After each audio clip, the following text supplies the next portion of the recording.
पत्नी का भूत। एक आदमी की पत्नी अचानक से बहुत बीमार पड़ गई। मरने से पहले उसने अपने पति से कहा, मैं तुम्हें बहुत प्यार करती हूँ, तुम्हें छोड़कर नहीं जाना चाहती। मैं नहीं चाहती कि मेरे जाने के बाद तुम मुझे भुला दो और किसी दूसरी औरत से शादी करो। वादा करो कि मेरे मरने के बाद तुम किसी और से प्रेम नहीं करोगे, वरना मेरी आत्मा तुम्हें चैन से जीने नहीं देगी।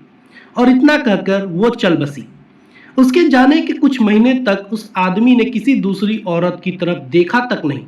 पर एक दिन उसकी मुलाकात एक ऐसी लड़की से हुई जिसे वो चाहने लगा। बात बढ़ते बढ़ते शादी तक आ गई और उनकी शादी हो गई।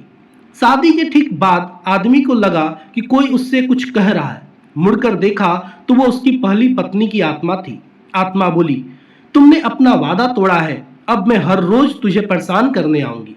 और इतना कहकर वो गायब हो गई। आदमी घबरा गया। उसे रात भर नींद नहीं आई। अगले दिन भी रात को उसे वही आवाज सुनाई दी, मैं तुम्हें चैन से नहीं जीने दूंगी। मैं जानती हूं कि आज तुमने अपनी नई पत्नी से क्या क्या बातें की। और उसने आदमी को अक्षरशः एक एक बात बता दी। आदमी डरकर कांपने लगा। अगले दिन वह शहर से बहुत दूर एक जैन मास्टर के पास गया और सारी बात बता दी। मास्टर बोले, ये प्रेत बहुत चालाक है।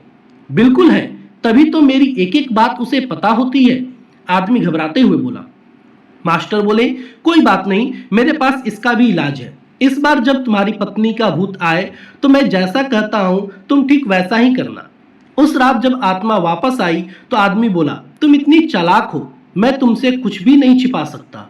और जैसा कि तुम चाहती हो मैं अपनी पत्नी को छोड़ने के लिए भी तैयार हूं।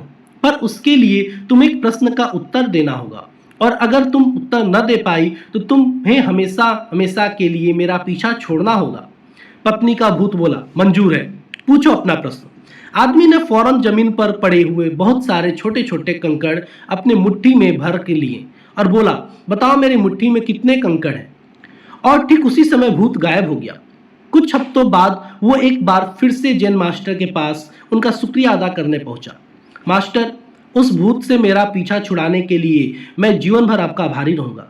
आदमी बोला, पर मैं ये नहीं समझ पाया कि आखिर इस प्रश्न में ऐसा क्या था कि एक झटके में ही भूत गायब हो गया। मास्टर बोले, बेटा, दरअसल कोई भूत था ही नहीं। मतलब? आदमी आश्चर्य से बोला, हाँ, कोई भूत था ही नहीं। दरअसल दूसरी शादी करने की वजह से तुम्हें एक अपराध बोध महसूस हो रहा था, और उसी वजह से तुम्हारा दिमाग एक भ्रम की स्थिति पैदा कर तुम्हें भूत का अनुभव करा रहा था।